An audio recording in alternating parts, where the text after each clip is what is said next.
have the courage and the conviction to lead the free world. That is the legacy of Roosevelt and Truman and Kennedy. That's what the American people demand. That's what change is.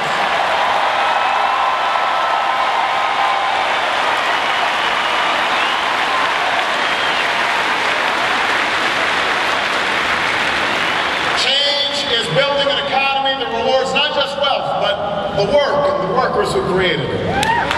It's understanding that the struggles facing working families can't be solved by spending billions of dollars on more tax breaks for big corporations and wealthy CEOs, but by giving a middle-class tax break to those who need it,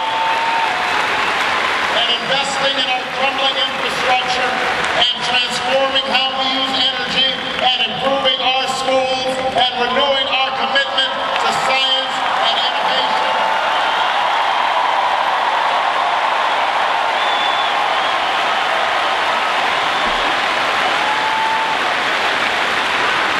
It's understanding that fiscal responsibility and shared prosperity can go hand in hand, as they did when Bill Clinton was president.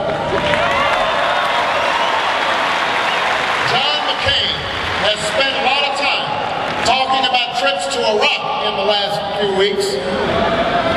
But maybe if he spent some time taking trips to the cities and towns that have been hardest hit by this economy, cities in Michigan and Ohio and right here in Minnesota, he'd understand the kind of change that people are looking for.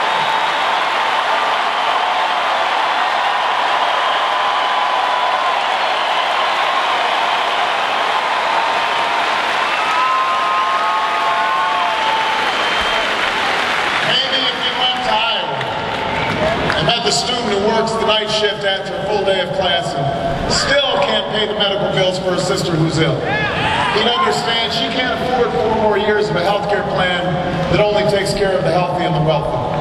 She needs us to pass health care right now, a plan that guarantees insurance to every American who wants it and brings down premiums for every family who needs it. That's the change we need, Minnesota.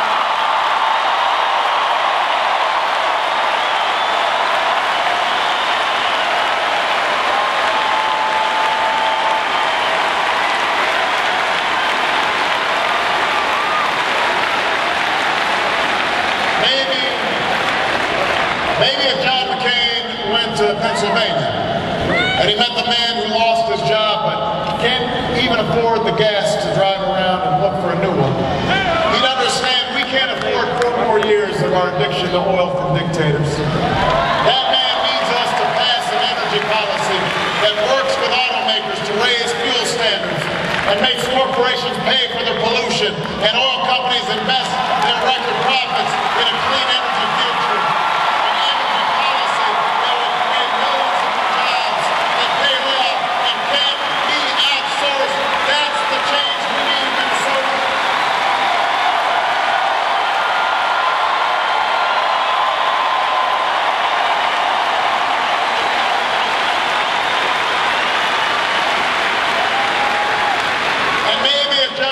Spent some time in the schools of South Carolina or St. Paul, Minnesota, or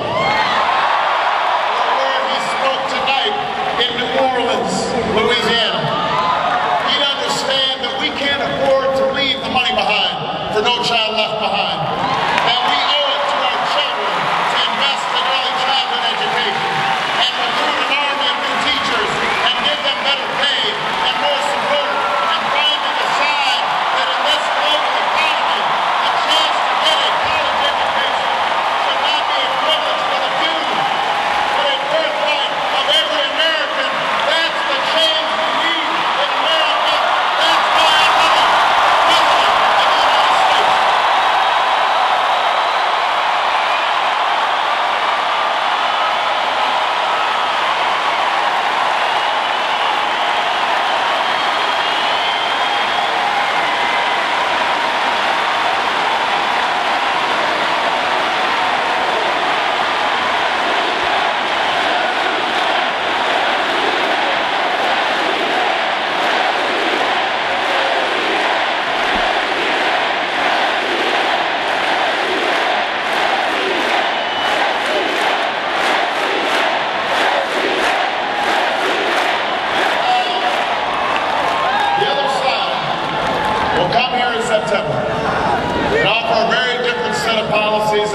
issues.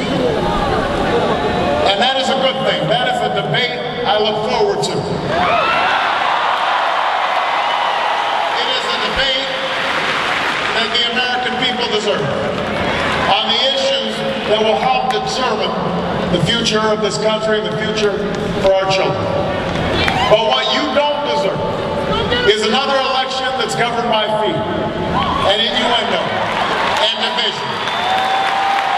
What you won't hear from this campaign or this party is the kind of politics that uses religion as a wedge and patriotism as a budget.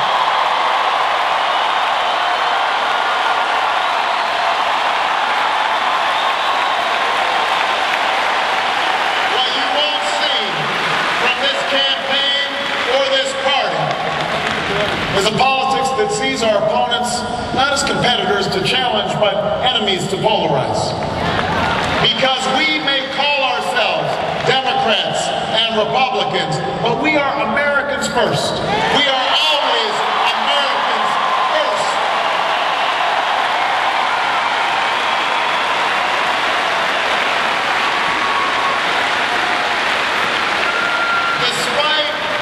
Despite what the good senator from Arizona may have said tonight, I've seen people of differing views and opinions find common cause many times during my 2 decades in public life, and I've brought many together myself.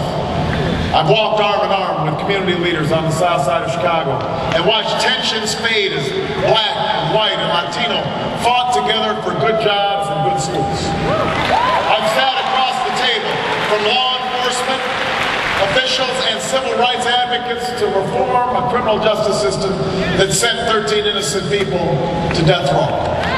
I've worked with friends in the other party to provide more children with health insurance and more working families with a tax break, to curb the spread of nuclear weapons and ensure that the American people know where their tax dollars are being spent, and to reduce the influence of lobbyists who have all too often set the agenda in Washington.